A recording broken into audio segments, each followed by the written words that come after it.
Hello everyone. जिया शिया को काफ़ी समझाती है कि बड़ी किस्मत से उसे इतना प्यार करने वाला हस्बैंड मिला है, लेकिन शिया तो कुछ समझने का नाम ही नहीं ले रही थी। ये तो अब तक इस बात पे अटकी हुई थी कि उसने इस ली से शादी ही क्यों की थी एंड ये शादी कर ही कैसे सकती है जबकि इसे एक्ट्रेस बनना था। धन ये जिया से जो कुछ भी पिछले 2 सालों में हुआ वो सब कुछ पूछने लगती है, इसलिए जिया इसे 2 साल में हुए इसके प्रोग्राम्स दिखाना स्टार्ट कर देती है। शिया से पूछती है कि वो लिन से फर्स्ट टाइम मिली कैसे थी। ये बताती इससे पहले ही इसे अब कुछ काम याद आ जाता है। शिया अपना रियलिटी शो देख के सोचती है कि ऐसे फेस एक्सप्रेशन तो मैं तब बनाती हूँ जब मुझे खुश होने की एक्टिंग करनी पड़ती है एंड लिन के साथ मैं कितनी फेक स्माइल दे रही हूँ। शिया का ख्याल रखने के लिए लिन अपनी मेड को उसके घर पे भेज देता है। शिया से यहाँ पे रखना नहीं चाहता था, सॉरी चाहती थी, लेकिन लिन जब कहता है कि या तो इसे रख लो वरना मैं आ जाऊँगा, इसलिए शिया इसे रख लेती है, जो कि शिया को उनके पहले टाइम के बारे में काफ़ी सारी बातें बताती हैं कि कितने हैप्पी कपल थे। लेकिन शिया को तो इस पे भी यकीन नहीं आ रहा था। इसे सबसे इजी तरीका दिखता है नेट, जिसपे लिनन अपने बारे में पहले न्यूज़ देखने लगती है जिसमें सिर्फ इनकी एंगेजमेंट के बारे में लिखा हुआ था। शिया सोचती है कि लिन तो मुझे शादी के बारे में बता रहा था। इसके बाद ये न्यूज़ देखती है कि इनका ब्रेकअप हो गया था और लिन के ऊपर किसी के मर्डर का केस भी लग गया था। शिया ये सोचने में मजबूर हो जाती है कि जब मेरी सिर्फ एंगेजमेंट हुई है तो उसने क्या वो शादी के नकली सर्टिफिकेट्स मुझे दिखाए थे। तभी शिया अपनी मेड को किसी से बात करते हुए देखती है तो ये सोच लेती है कि कहीं ये किसी की जासूस तो नहीं, और ये सोचती है कि कहीं मुझे लिन झूठ बोल के कंट्रोल तो नहीं करना चाहता। 你逃不出我的手掌心的。太变态了，不行不行！ अपनी इन खतरनाक इमेजिनेशन से बचने के लिए शिया अपनी एजेंट से पूछती है कि क्या उसके लिए कोई मूवी कोई रोल नहीं आया, लेकिन एजेंट भी कहती है कि आपकी हालत अभी इतनी अच्छी नहीं है, इसलिए आप रेस्ट करो।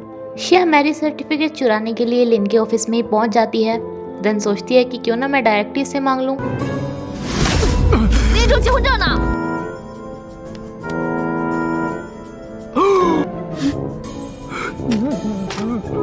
बट ये इसकी सिर्फ इमेजिनेशन थी। इसके बाद शिया सोचती है कि क्यों ना लिन के घर पे उन्हें ढूंढा जाए। दूसरी तरफ शाओकी काफ़ी ज़्यादा कंफ्यूज थी कि इसे चुयान को बाहर चलने के लिए कैसे पूछना चाहिए। फाइनली ये मैसेज लिख देती है एंड चुयान भी हाँ बोल देता है। 好啊， शिया लिन के घर पे आ जाती है ये बोल के कि जैसे कि हमारी ज़्यादातर मेमोरीज इसी घर से जुड़ी हुई हैं, तो अपनी मेमोरीज को याद करने के लिए मैं यहीं पर रहना चाहती हूँ। एंड देन रात को इसके घर के तलाशी लेना स्टार्ट कर देती है, जहाँ पर एक लॉकर इसे मिलता है, लेकिन इसका पासवर्ड इसे नहीं पता था। नेक्स्ट डे से यहाँ से पेपर के फटे हुए 2 टुकड़े मिलते हैं, जिसपे एक पे लिखा था शिया, दूसरे पे एग्रीमेंट। लिन को उसकी मेड बताती है कि शिया कुछ पजल्स खेलने में बिजी है। लिन समझ जाता है, यहाँ पे आ जाता है, और शिया जो कि इतनी मेहनत से इन्हें जोड़ने लग रही थी, उसकी सारी मेहनत पानी में चली जाती है। शिया लिन की ऑफिस में से मिलने के लिए आती है, उसके साथ काफ़ी अच्छे से बात करती है एंड उससे पूछती है कि उसकी लाइफ की सबसे इम्पोर्टेंट डेट कौन सी है। लिन बताता है कि जिस दिन उनकी शादी हुई थी। शिया इस डेट को उस लॉकर के पासवर्ड की तरह ट्राई करती है एंड ये सही भी था। शिया को यहाँ से सर्टिफिकेट्स मिल जाते हैं, जिन्हें चेक करवाने पे उसे पता चलता है कि ये रियल ही हैं। लेकिन जब इन्हें रखने जाती है तो उसे अपने एग्रीमेंट वाले एंगेजमेंट के बारे में पता चल जाता है। इसीलिए लिन को गुस्से में जाके कहती है कि जब हमारी सगाई फेक है तो शादी कैसे रियल, मुझे तुमसे डिवोर्स करना है। लिन इसे बताता है कि अभी इनका एंगेजमेंट वाला एग्रीमेंट पूरा नहीं हुआ है, उसमें कुछ महीने बाकी हैं, और अगर तुम उसे तोड़ोगी तो फाइन पे करना होगा। शिया कहती है कि मैं पे कर दूंगी, लेकिन जब वो उस अमाउंट को देखती है तो उसे सोचना पड़ जाता है। शिया के पास इतने पैसे नहीं थे, इसलिए वो जिया से कहती है, लेकिन जब जिया से अमाउंट पूछती है तो ये उसे बता ही नहीं पाती। ये अपनी एजेंट से पूछती है कि क्या उसे कोई नया रोल मिला है, लेकिन रोल भी नहीं मिला था। इसीलिए इसे लिन से जाके बोलना पड़ता है कि मैं तो तुमसे बस ऐसे ही मिलने के लिए आ गई थी, लेकिन जिया की फ्रेंड ने उससे पैसे मांगे थे तो उसे देने ही थे, इसीलिए ये वैनली से हेल्प मांगती है। जुयान अपनी कंपनी के फंक्शन में शाओई को भी बुलाता है, जो कि उसे बताती है कि वो पहले ऐसे फंक्शंस में नहीं आती थी, लेकिन अभी अपने डर को ओवरकम कर पाई है सिर्फ जुयान की वजह से।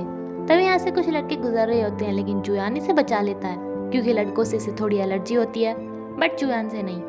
एंड जुयान इसकी काफ़ी ज़्यादा केयर करता है। यहाँ पे कुछ लड़कियाँ शाओई की ड्रेस देखकर उसकी इंसल्ट कर रही होती हैं, लेकिन जुयान इसे लेके यहाँ से चला जाता है, जिसपे सारी लड़कियाँ जेलस हो जाती है कि इस लड़की का बॉयफ्रेंड जुयान है, जो कि एक एक्टर था। जिया के पास जितने भी पैसे थे वो सभी ये शिया को थमा देती है, इनका यूज़ करने के लिए कहती है, लेकिन ये भी कम थे।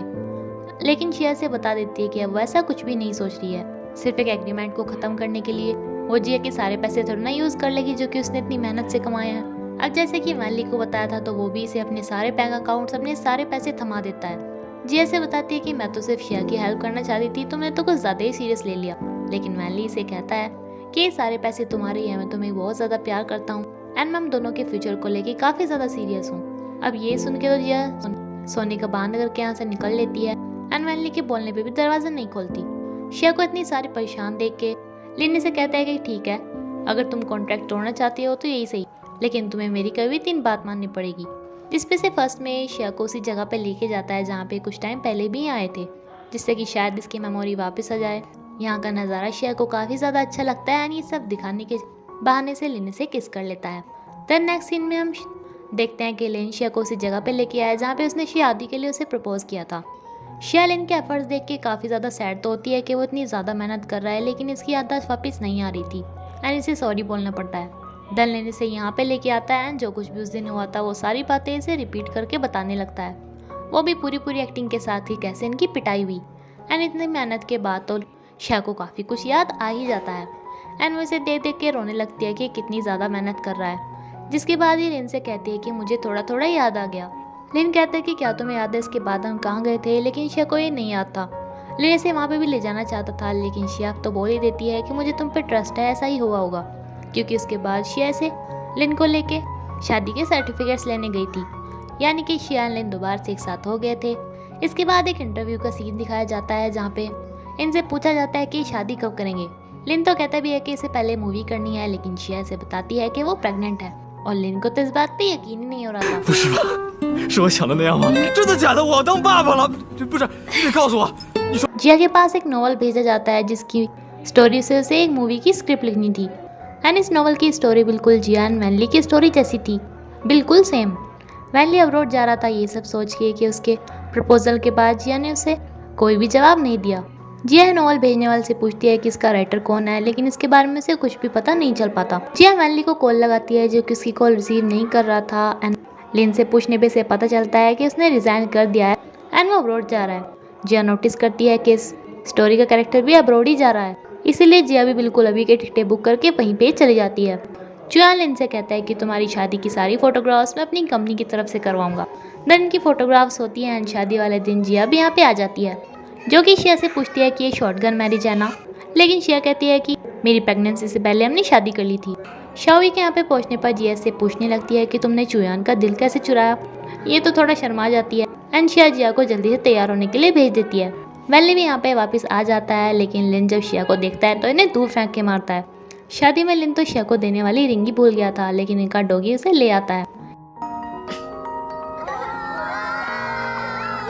शिया के फेंके हुए फ्लावर्स वैनली कैच करता है एंड इनसे जिया को शादी के लिए प्रपोज करता है। जिया भी अपना आंसर दे देती है।